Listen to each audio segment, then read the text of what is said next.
Hello, কি অবস্থা সবার? লাইফে প্রচুর খাওয়া দাওয়া করতে হবে, আর এইরকম টাইপের বান্ধবীরা সাথে থাকলে তো আরো বেশি বেশি খাওয়া দাওয়া করতে হবে। আর আমাদের খাওয়া দাওয়া করার জন্য কোনো টাইপের ওকেশন লাগে না, আমরা যখন খুশি তখনই সবাই মিলে খাবার খেতে চলে যাই। আর যদি কোনো টাইপের ওকেশন থাকে তাহলে তো কোনো কথাই নেই, কারণ লাইফে প্রচুর খাওয়া দাওয়া করতে হবে। সো হ্যালো সবাইকে, সবাই কেমন আছেন? আমি তো অনেক ভালো আছি। আমার আজকের এই ভিডিওটি হলো মে মাসের 21 তারিখ বৃহস্পতিবার দিনের ভিডিও।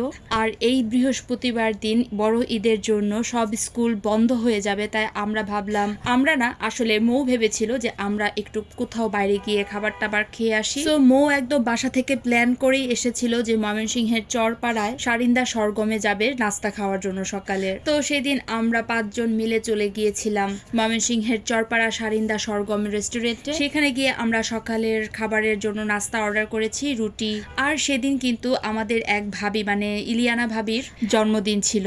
আমরা যেহেতু ভাবিকে নিয়ে গিয়েছিলাম, ভেবেছিলাম যে বাইরে গিয়ে ভাবির জন্মদিনে কেক কাটবো। সো যেই কথা সেই কাজ, ভাবির জন্মদিন সেলিব্রেশন করার জন্য আর সকাল সকাল মজাদার সরগমের নাস্তা করার জন্য। চলুন নাস্তায় আমাদের সেদিন কি কি ছিল সেগুলো আপনাদের সাথে শেয়ার করি। তেলে চপচপা পরোটা, রুটি, মুগ ডাল, আলু সবজি, তার সাথে ছিল কলিজা ভুনা।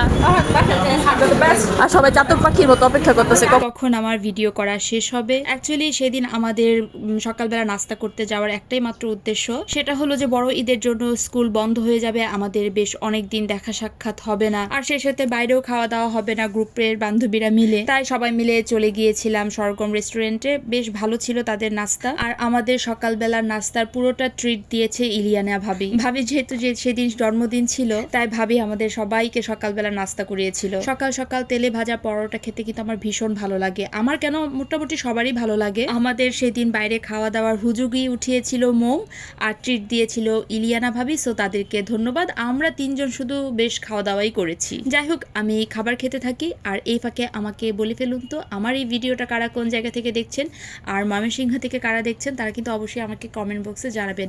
আমার এই ভিডিওটা ভালো লেগে থাকলে অবশ্যই সবাই লাইক আর কমেন্ট করবেন, আর আমার পেজটাকে লাইক বা ফলো করে দিতে কিন্তু একদম ভুলবেন না। আর যারা ইউটিউব থেকে দেখছেন তারা কিন্তু আমার চ্যানেলটাকে সাবস্ক্রাইব করে দিবেন। আমরা সবাই মিলে খাবার খাচ্ছিলাম আর অনেক মজার মজার গল্পও করছিলাম। সবাই একসাথে হলে যা হয় আর কি, গল্প আড্ডা আনন্দে এগুলোতেই আসলে কেটে যায়। আর এদিকে মৌ আমাদেরকে একটু ভিডিও করে দিচ্ছে। এই রিলটা তো আমি আপনাদের সাথে শেয়ারই করেছি। আর এই যে আমাদের ইলিয়ানা ভাবি, তার আজকে জন্মদিন। আর সবার শেষে আমরা 1 কাপ করে চা নিয়েছিলাম। আমরা সবাই খাইনি, চা খেয়েছিলাম শুধু আমি আর ইলিয়ানা ভাবি, কারণ আমার তো সকালবেলা চা একদম ম্যান্ডেটরি একটা বিষয়। সেই সাথে সাথীও পেয়ে গেলাম ভাবিকে। সো আমরা শুধু দুজনেই চা খেয়েছি। আর সরগমের চাটা খুবই ভালো ছিল, ভীষণ ভালো ছিল।